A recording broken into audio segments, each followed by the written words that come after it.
Retirement can be a very uncomfortable subject, but just as day follows night and night follows day, it is inevitable. And being inevitable, it's always very important to prepare for it. And how do you prepare for it?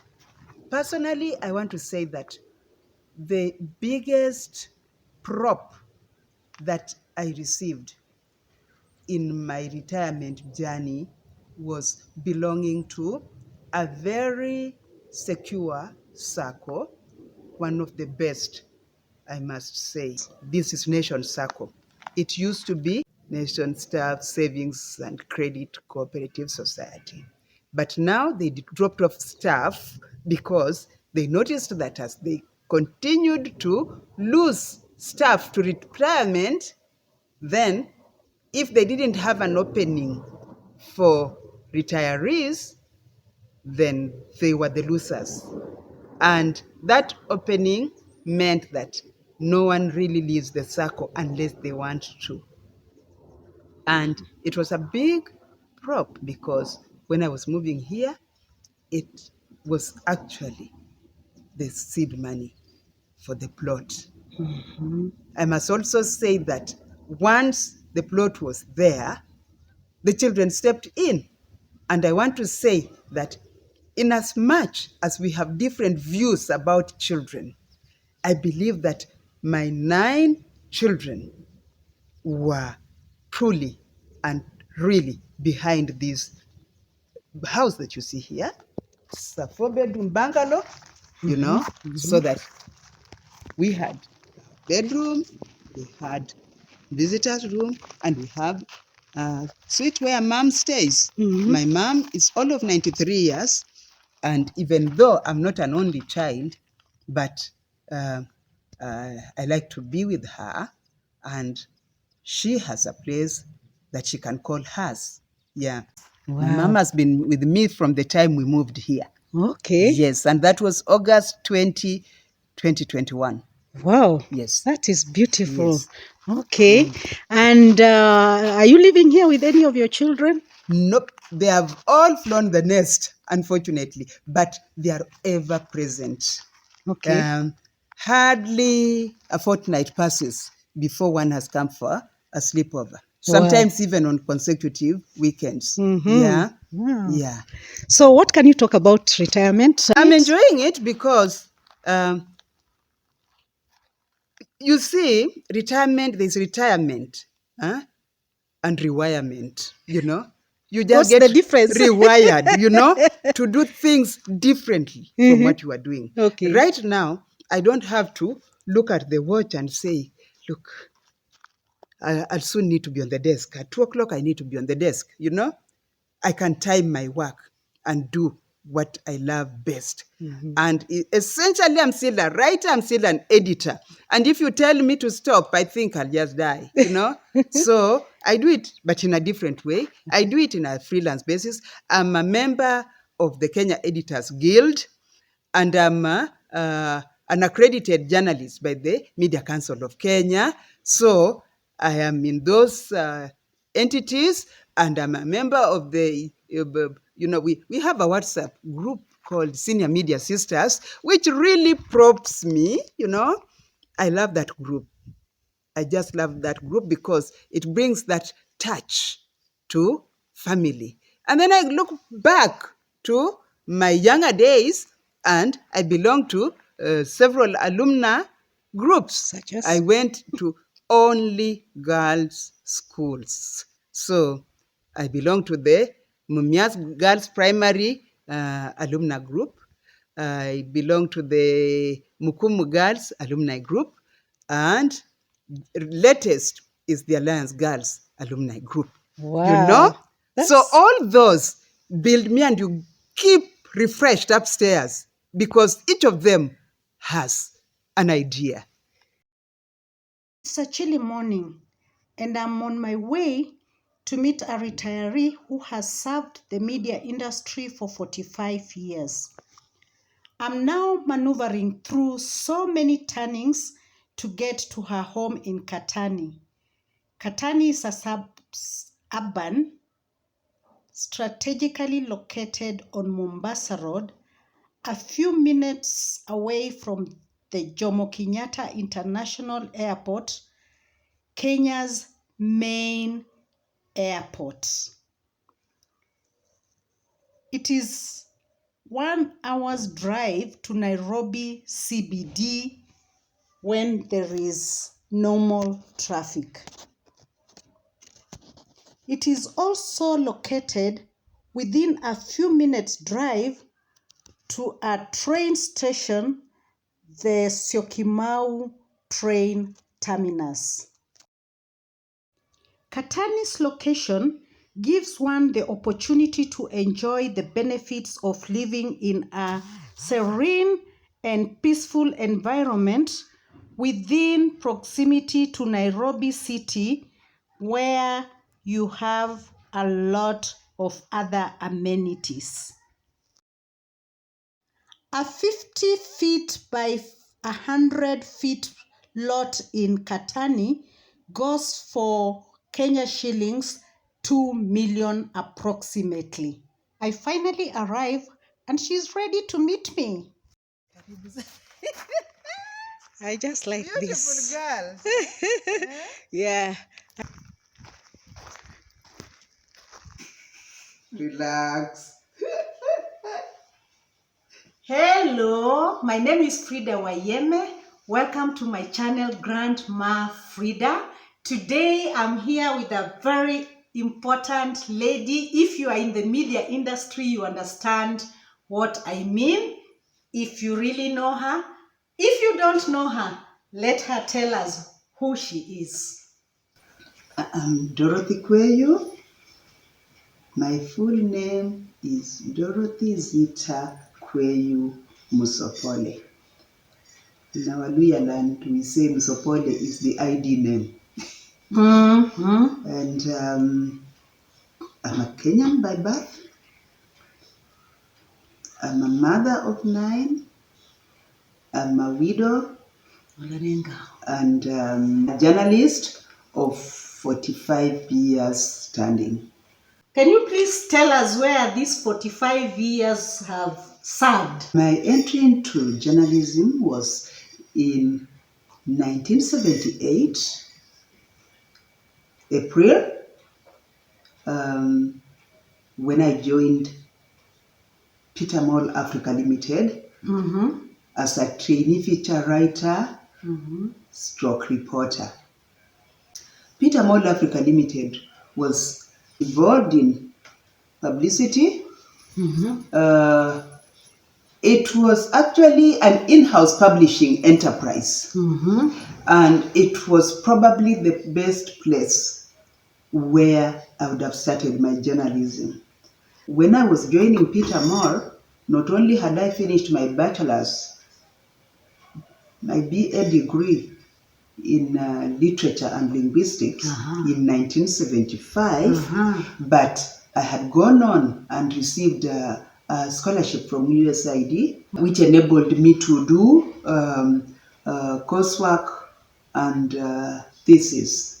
I didn't finish when I needed to finish because at that time there was a lot of turbulence at the university, many lecturers running away from the Moi rule. The Ngugi wa Thiong'o's times. Yes, he ran away, Michelle Mugo ran away. Yes. Ngugi was actually my head of department at that time. Yeah. So there was a lot of turbulence. I remember. Yes. I remember. And even one of my master's supervisors was a refugee from Uganda. So there was actually regional turbulence. I remember. And he just vanished. He only showed up when I was supposed to do a presentation of my thesis.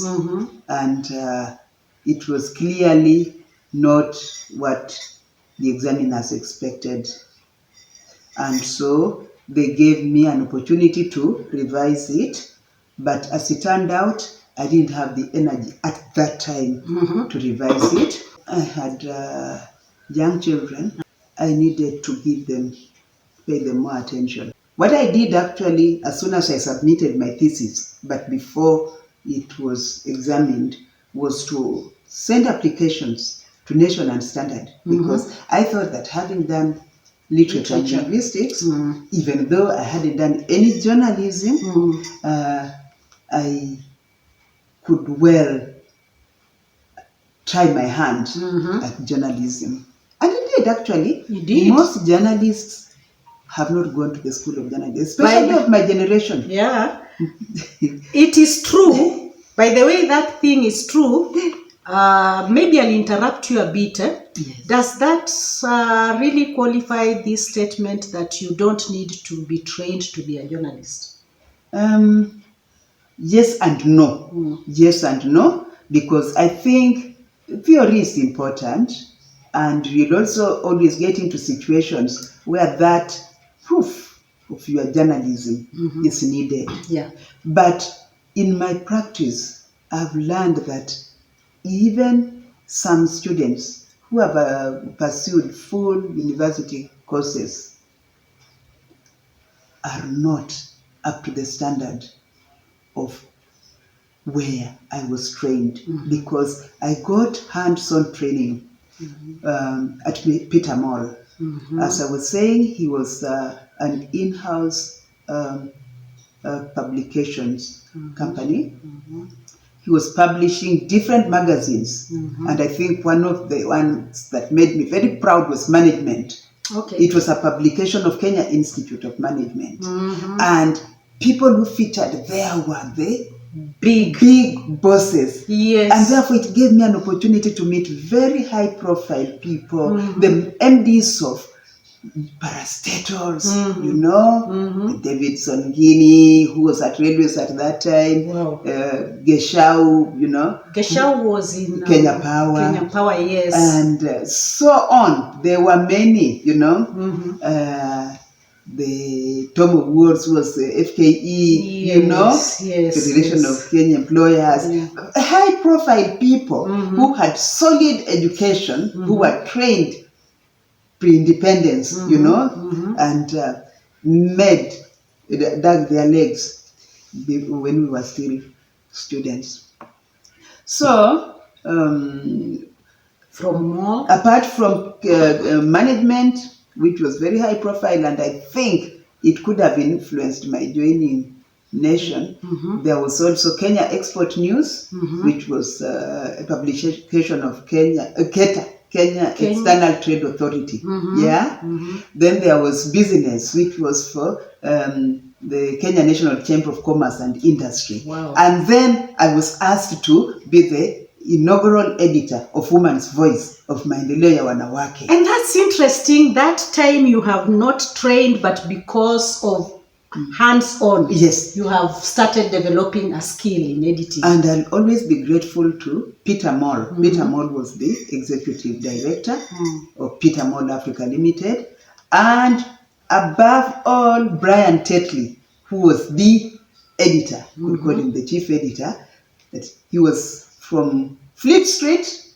If you know Fleet Street, that is where the best of the best in journalism in England work. Yeah? Fleet Street. Yes. I don't know it. Fleet Street is where the home of journalism. Wow, in the that's UK. nice, yeah. So, Brian Tetley was a Fleet Street journalist. And I always remember my first offering. I was sent to do a story on Kenya Bureau Standards. And at that time, I went and did a long story. Hey! When I came back and wrote the story and gave it to Brian Tetley, he said, Dorothy, the English is very good, but it is not journalism. I got a new word. Journalist. And he took me through the paces. Beautiful. Such that this woman, who upon submitting her master's thesis applied to Nation and Standard for a job, only managed a regret from Standard and no response from Nation. But believe you me, 10 months later, I was literally hired on phone By the then Joe Rodriguez. Okay. God rest his soul. Because of the training that I had received for 10 months. You know, I didn't even finish a year because I joined in April, and in December I went on maternity leave. I came there from maternity leave, and there was this colleague, Seth Musisi, whom I'm also... I know Seth Musisi. Whom I'm also eternally grateful for. He insisted that he was leaving for Nairobi Times, which later became Kenya Times. Kenya Times, yes. It was started by Hilary Mweno. The weekly review man. Yes. Oh gosh, rest his soul. So he actually sent Sarah Elderkin to headhunt me. When Seth was leaving for Nairobi Times, it was Nairobi Times before it became Kenya Times. He said, D, he always called me D. I'm leaving, and knowing you, if I leave you, you are not going to move. You are going to move, and you are going to Nation. And I was telling myself, Nation, the ones who didn't even think to respond to my application, but he kept nagging me, and I kept shrinking, you know, because once bitten, twice shy. And then one day, he just picks the phone. He dials and picks and says, D, you are at Mr. Rodriguez's office. I almost froze. So I talked to the secretary, Irene, and I introduced myself, and I say I would like to speak to the editor-in-chief. And she puts me through. So he asked, I introduced myself to him again. I said, I'm Dorothy Kweyu, and I would like to speak to you. He said, do you want a job? And because I hadn't expected that question, I said, well, not really, but something in that line. Yeah. The most daft answer. But so he said, put it in writing. We parted like that. So I asked, okay, do I post or I drop it? No, he said come. Actually, he said come.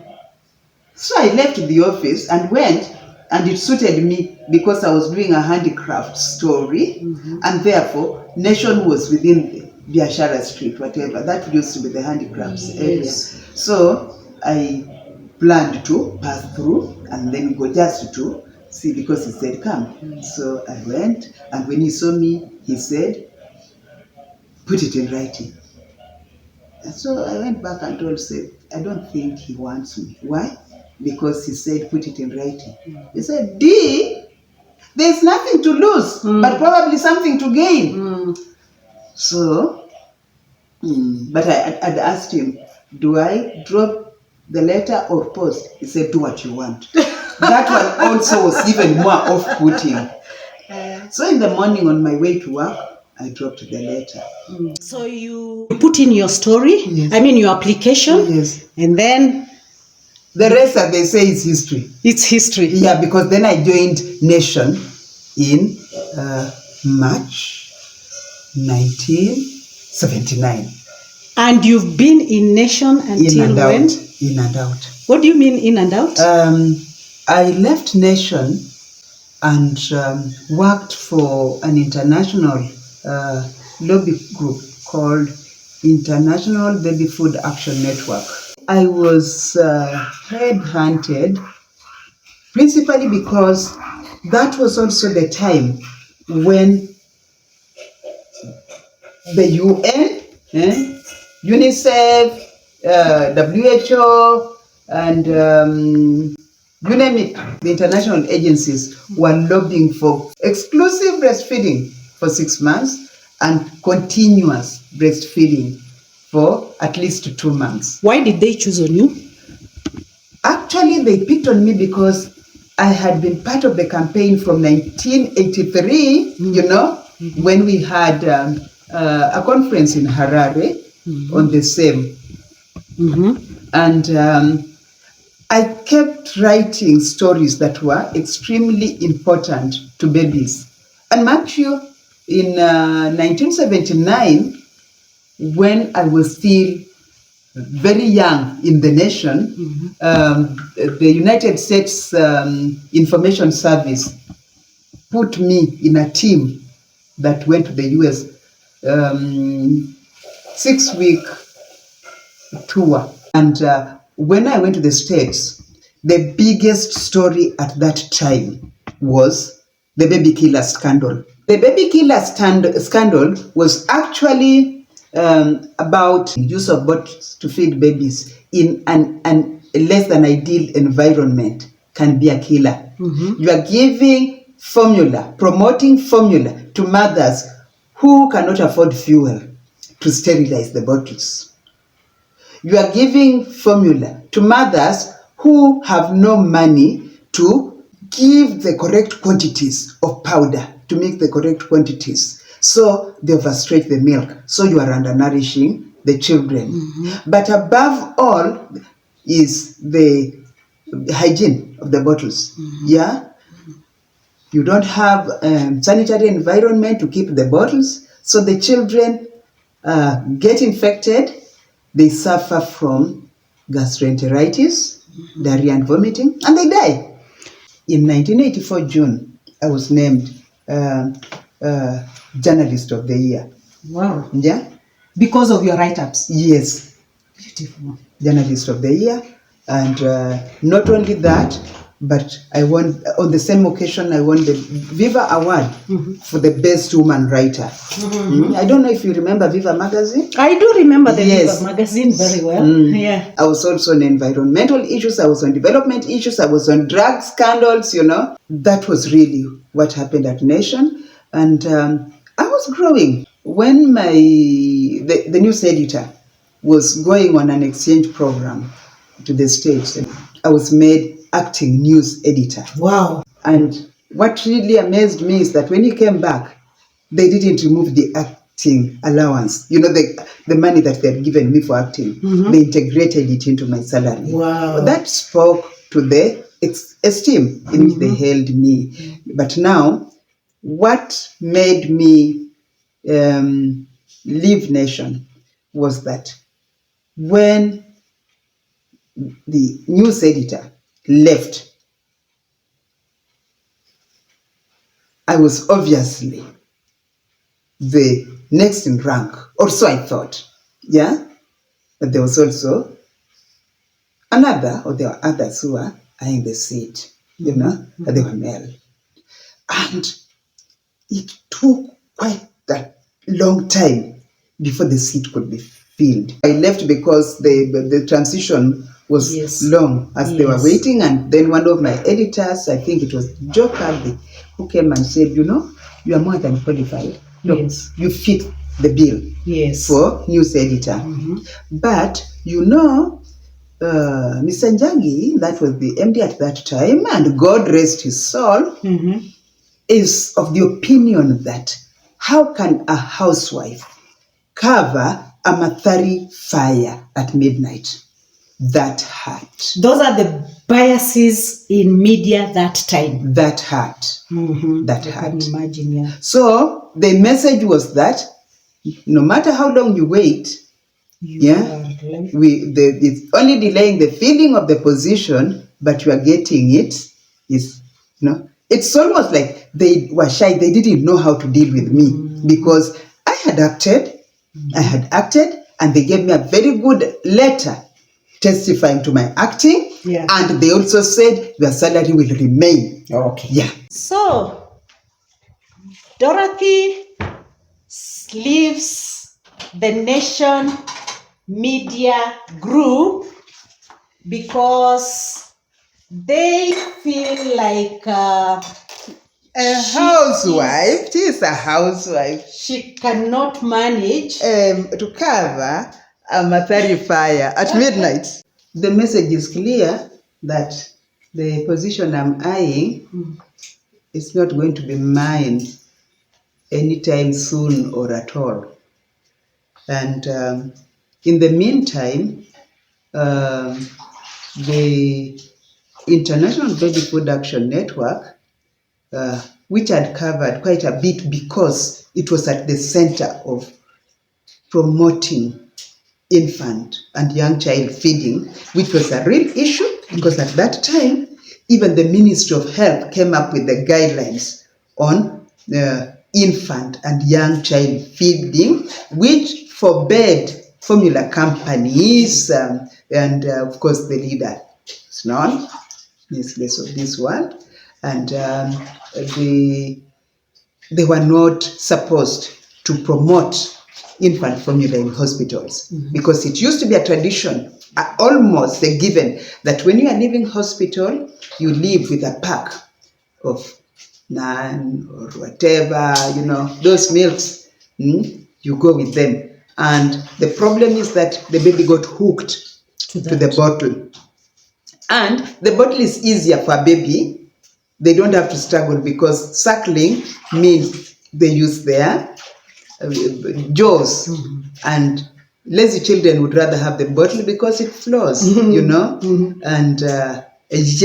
the bottle, cow milk can never replace mother's milk, which is got a lot of nutritional values and so on and so forth. So that is actually, those stories are the ones that defined me as an issue-based journalist or development journalist, It was not just breastfeeding or infant and young child feeding, it was also environmental issues, it was also women's issues, because to that very active period when we even had the women's conference, I went to International Baby Food Action Network as deputy regional coordinator. Okay. And it suited me because I had a column with the Nation which they said I would retain. Okay. Yeah.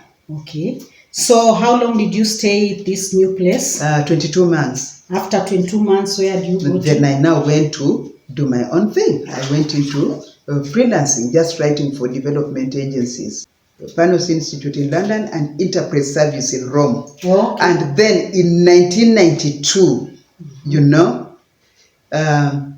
that is when I formed the Interlink Rural Information Service. IRIS was a grassroots media organization that focused on rural areas and poor urban settlements.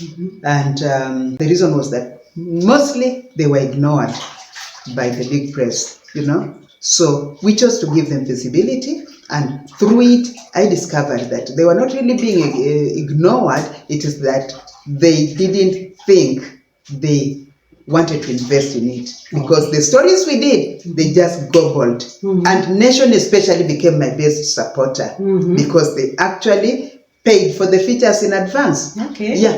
Wow. Yeah. So how long did you run the IRIS, and why did you finally stop IRIS? Because I don't hear about it. Yes, it was in 2002 when there was that transition between the Moi rule and Kibaki rule. IRIS was an NGO. It was an NGO. The funding environment became very tricky, and it would have been suicidal to continue, because the most important thing was overheads, pay staff salaries, and travel and what have you. And the funding structure was such that there's only so much that could go into administrative costs. Yeah. And given that kind of situation, and given that I still had a young family that I needed to take care of, I went back, and things had changed. At that time, long after the one who made me leave had passed on, I told the then editor-in-chief Wangeli Mwangi, but I've come back for my job. Remember, you never sacked me. I went back to Nation, and I said I'm ready to either edit or write, and they made me revice editor. Oh, my late husband. Yeah. So we laid him to rest in Nairobi. He was a National. So we made a grotto for him. These are some of the tributes. Oh, that was his last sermon before he passed on. And these are the tributes. Wow, this is beautiful to do this. Tributes that different people. But some of them, most of them were extracted from the eulogies and so on, and tributes. Yeah. Yeah. This is. Put there. He's somebody who believed so much. He was actually a theologian. Yeah, he was a theologian. And he believed so much in wisdom, you know? Yeah. Wow, this is beautiful. He believed so much in wisdom. So this is a grotto. Yes. Where Dorothy and family decided to have so as to remember the late Musopole, who is her husband, and in honor of the husband, they came up with this grotto. A very good idea for anybody who wants to remember their loved ones.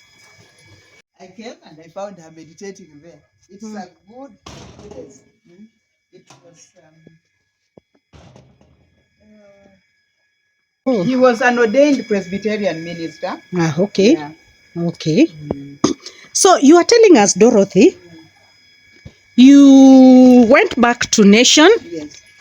And in December 2003. When I went back, I was revice editor. A position that I really loved, and it has been very inspirational because it made me really appreciate the role of editing, you know, that editors have a job to do, you know, they have a job to do, there is work to do, and so what I've been doing for so long, because I joined in December 2003 and left in December 2014. Wow. And then took a 4-year break, and they recalled me, you know, from 2018 to 2022 October. My latter years, after coming back, I was a revice editor, which is at the tail end of production. A revice editor, the workers come in, the writers sent in the word, the news editor has looked at it, the sub-editor has edited, but there'll always be things that need to be fixed here and there, you know? It's like now refining, the final refining. Because when you send, now mostly what they'll be bothered with is the layout, you know, which is not in my hands, you know. And then after that, the production editor sends it to the unit that will then send it to the plant. And the plant then rolls it out. Okay. So what have you been doing since December 2022? I'm still very engaged journalistically because one, I'm still a contributor for the Nation. I write articles for them. I actually have 4 slots at the moment per month. Wow. Yeah, that is an article a week. The arrangement as at now is that I talk to the different editors because it can go into any of the Nation publications. So the editor that I talk to has to agree that they like the story, I go ahead, you know? Okay. Yeah. Okay. And are you still editing for any other publication apart from? I am into freelance editing. Okay. Yeah. Yeah. And but at the moment there is something specific. Yeah. What is but it? we'll keep that until Okay. Apart from working for Nation on part-time, is there something else you are doing to ensure that you impart this skill to the current generation? That is my dream. Indeed, when I was recalled in 2018, I made it very clear to the editor, the chief editor at that time. We are talking of Mr. Mtuma Matthew, and the HR manager at that time. We are talking of well, Jen. And what happened was that I told them, I never want to come back here. So what you do, give me somebody to mentor, so that when I leave the skills behind. Okay. And the HR lady told me, you will have to find that person yourself. And God, that is tricky because I can't find myself. They have got their job descriptions. So how can I find that person? Unless they give me and they say, this is the person to understudy you, it can't just work, you know? So, unfortunately, the 4 additional years didn't go down the drain because I used them well. I believe that I used the opportunity, since we had a common email that we could share information about and so on and concerns. I always picked what I thought was amiss with the story or usage of a word and so on, and raised it with the writers. Some appreciated, and yeah. Okay. Let's go. I was raised in the village, in Butere to be precise. And as I grew up, one thing I never saw my mother do is buy vegetables. She was always self-sufficient in vegetables. And if anything, she was the fallback position for many neighbors, who felt that they didn't have mboga for dinner, because for us greens are part of ugali. Yeah. So when we were moving to this place, the children were actually in charge, and one thing they did was to plant vegetables, and you can see them. We have a spinach patch there. We have spring onions here, yeah, and we have sweet potatoes. We have cassava, and these are also very good vegetables. Yeah? This green. This is vegetable. The leaves of cassava are also vegetables. We just ate the maize here recently. There was some green maize here. We made whatever. The banana grove. This one was planted on September 30, 2021. The year we moved here, and we have already eaten 6 of them. Oh. Yes, and 2 are very close.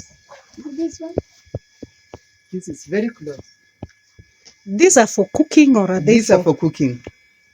These not are for for ripening? cooking. Yeah, not for ripening. That one is for ripening. This one is for ripening. It is the first one. I got the seedling from a neighbor. Very dear neighbor. Okay. Yes. Wow. So we have this. What is this? This is goat poo. It's fertilizer. Natural fertilizer. We actually use this patch is purely organic. Yeah, it's purely organic. And where do you get the goat poo from? I have goats. Oh. I have goats here, and they haven't given birth yet. But one of my vendors, the one who sold me a goat, thinks that we should have a baby this year. Let's see them. So, oh, this is what? This is millet? Yes. these ones just grew. I never planted millet. They just grew, you know. This is a mango, one of those that we planted in 2021 with my husband before he passed on. Okay. Then and Mariko, the small spinach. Yeah. And I can see the pumpkin leaves. yes, we have eaten pumpkin. We ate pumpkin, and it proliferates so much that we had a problem, as it seemed to be smothering other plants. Yeah, So you had a to lot of pruning okay. and uprooting. So this is the cuckoo. Yeah? Muluya without cuckoo. Muluya without cuckoo. I know. Yeah? So these are the chickens. So this, are you selling them or? Eventually I could, because I could never finish them, but they haven't reached commercial level. Oh, so you started recently? We started as we came, but it took about 10 months before it was a very long break before we had anything. In fact, it took so long. But these are local? Yes, they're Kenyaji chickens. Okay. Kenyaji chickens. And I have 2 turkeys here. This one laid, and then it is not a very good mother. The vet said it's not a good mother. It kept eating the eggs. Okay, so this is the baby. This is the mother. This is the mother? That is the father. So we don't have any yet, because we ate them. It took so long. They didn't even brood. So you ate the eggs? Yes, we ate the eggs, and we tried to brood some in an incubator, and we noticed that 2 were viable, and 2 didn't even have any form of life. So these are the goats. Now, where umejipita wapi? Oh, you are eating. I thought you were stuck there. Wow. So who takes care of this? There's a young man, Godfrey. You saw him. Yeah, he looks after them. Yeah. Wow. So this is the mama, and this is the he-goat. This is the back. These are twins. I bought them as twins, and they have really grown. Yeah. Okay. So Baba, Mama, and the twins. I lost some teething problems. Yeah. One died of pneumonia. One ate plastic, and another one, I'm not sure what killed it, but we are trying to be more careful now. So what made you really have this place for keeping animals? Why did you decide on that? I just thought that is the thing to do. You know what I mean? It's part of rural life, and I see this like my shags, my rural home, my retirement home. Oh, I just wanted to be natural. Yes. So this is your retirement home. Yes. Okay. So we moved here in August 2021. Yes. And it had beans. These are lima beans. This one is a bit drying up, and this one is still luxuriant, you know. These are lima beans. What are lima beans? I'll show you. They are very delicious. Okay. I got the seed from a friend. This is cowpea. It is growing, and we have already, you won't believe this, but we have already eaten 2 mangoes from this. What? We have already eaten 2 mangoes from this. What do you mean? We have eaten 2 that's what I'm wondering. It's so small. This. It is so small, and imagine, it was so luscious. And this tree, my husband loved it so much. He kept watering it and whatever. So it was very ironic that when it came to be eaten, he had already transited. But it was very good. Now, these ones we planted, they're growing, they're maturing. We don't know how soon that will be, because it's the first time. These are oranges. Yeah. The ones that you just buy on the wayside. and they are flowering. And you see these are rods. I think many of these will fall off because I don't think this can support that weight. Most of them might fall. It could probably be only this that will survive, but we are waiting to see. So you see, they are flowering. So I think very soon we shall be into oranges. I can see. Yeah. So these are oranges, these are lemons. So like this, oranges, lemons. Yeah. This one hasn't flowered at all, so we don't know how long to wait. These are passion fruits. Yeah. So these are the lima beans. Yes. Yeah, the lima beans. Yeah. Yeah, this is the normal size. See, it's bigger. Yeah, they're big. Oh Yeah, my this God. is the size. They're big. And very delicious. Yeah. And this is the first crop here. My original idea was, and I in fact planted just a whole stretch, but only 6 survived. Yeah. Like this, and then there are those at the other end. I'll show you. This is avocado, and it is also maturing. Yeah. Wow. This covering, I got the idea from my late husband. He was in Taiwan, and he said in Taiwan they always cover them to prevent insects destroying the fruit. So once it blooms, I do that. Okay. Yeah. And we have Miranda here, and this is Muto. I don't know the English name. I'll get Yeah. And this is what? Yeah, this is an apple. By the way, there's one there. I'll show Oh, you. this is an apple tree. This is an apple tree. I got a seedling from my cousin who was working in Nyeri then. It's now been transferred to Eldoret. So this one is the first apple. See, it is also covered, just so it is safe. See, yeah, there's the apple. Yeah. Yeah. So that is the farming that I'm trying to do. Eventually I would want this to be a fruit orchard. Really? Because actually I love fruits. I love fruits. And that bush, let me show you, because there we have already eaten 8 passion fruits. From where? From there. Oh, I'll show you. next to the grotto. Yes, next to the grotto. I've loved this grotto idea. So, this one, we have already eaten 8 passion fruits. Yeah. I think this is the next one. That's not yet red. See?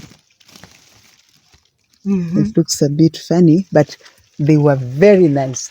All who have eaten them say they were very nice. I ate the first one, of course, and I just found it down. It had fallen, which means it was very mature. It was not tampered with. Yeah. And so the children who come when there's one, I just give them and say, you share and tell me the taste. They are very sweet. Yes. And this is the snake repellent. Yeah, and this is the snake repellent. So we will endeavor to put it, you just use this. We shall endeavor to put it all along the wall so that, yeah. I can see you have storage here. This helps a lot because this place can be very dry. So I think the children had foresight and they did a big tank. So these are pomegranates. I got them from a friend. Yeah, there are 2. Yeah, these are pomegranates. When I went to her house, that was my first sight of pomegranates. It's so beautiful. I've seen it somewhere, yeah. And, so this is tomato.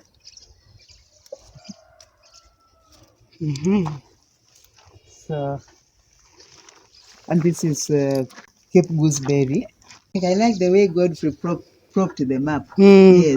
This is water, and it's treated. we use a formula called M1, and it means that definitely, I'm sure you can't smell anything, can you? No. No. It's because it is treated, and that is done fortnightly. And it means that the water is good enough for irrigation. So, for our trees, and you can see those ones, that stretch, it's all irrigated. Yeah? It's all irrigated, and we couldn't afford, because we pay for this water. It's metered. It's from a private vendor, but we pay for it. So, if we were to use that fresh water for irrigation, it would be very costly. Yes, this is hose, and this is Jazz. Jazz is they are siblings actually. So this is Jazz. Oh, Yeah. are they pet dogs or what? They look like pet dogs. They are supposed to be pet dogs, but they're actually watchdogs because they make a lot of noise. They are the first always to alert us that somebody is at the gate. This is Hose, this is Jazz. Yes. Dorothy has been in the media field all her life, and she's a professional in that field, yeah? And I just wanted to find out from her because today we have what we call content creators, and most of them are posting in the social media to inform, to entertain, and to educate. What advice can you give them that would enable them to grow and really sharpen their skills in these social media platforms? Recently, when we celebrated the World Press Freedom Day, some of the speakers and some were students spoke about their work in the social media. And one of the questions was on quality. One who spoke very well said she uses the available facilities for editing and so on. But my take, after 45 years in journalism, most of them as an editor, is that there is really no replacement for that final eye, because things will slip through. Some of them with terrible effects, some of them might be ignored. But at the end of the day, we are what we put out. So it's always important to invest in quality. And reverse editing, which I've done for the last almost 20 years, is at the tail end of production, and it is really meant to refine that write-up so that the reader has the best. Let the reader have value for money. And the viewer? And the viewer too. Yeah. So, as we wind up, I just want Dorothy, that is Dot, to tell us her daily routine in retirement. Please. Dorothy Kweyu loves to wake up around 4:30. Sometimes, occasionally the body struggles, but by 6, I'm definitely up. By 6, I've said my morning prayer. By 6, I've done my meditation, and then I do my shower, and I do my breakfast, and I start to work, because at any one time there's something to do on my laptop. Beautiful.